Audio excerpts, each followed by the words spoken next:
So I am currently living in Cuenca, Ecuador. And how I got here was in March of 2019, I got diagnosed with lupus.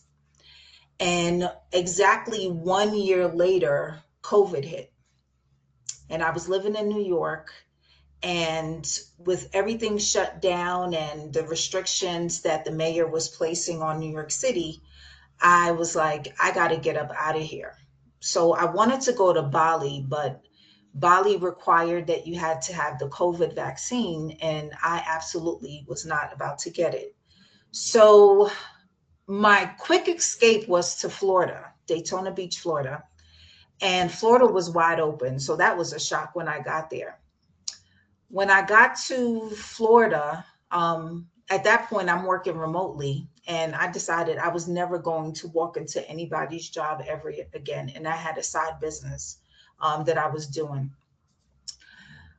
The following year, I decided, no, actually, not the following year. In 2022, I decided that I needed to go to another country.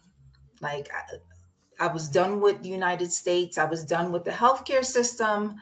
Didn't want to be on medication for the rest of my life. And I was like, you know what? In other countries, their healthcare, I was willing to try it out, and I was willing to go on a more holistic journey. So I started looking into Costa Rica and actually went to San Jose, and it really wasn't it for me. So when I came back, I decided, okay, where else can I go? So Mexico got on my radar. I was actually looking at Playa del Carmen. I was actually looking at Mexico City, and those places weren't it for me. And all of a sudden, Puerto Vallarta got on my radar.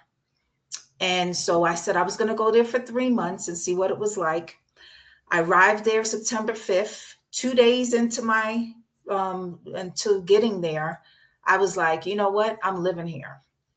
So I decided at that point that I was going to live there, and I was there for almost 3 years, got temporary residency there and everything. And then I knew that the heat wasn't good for me because of the lupus. Heat is not really good. It actually makes the symptoms worse. So I decided looking into other places that had more mild weather year round, and that's how I landed in Ecuador. So I've been in Ecuador now 6 months, and moving abroad was one of the best decisions I've ever made in my life.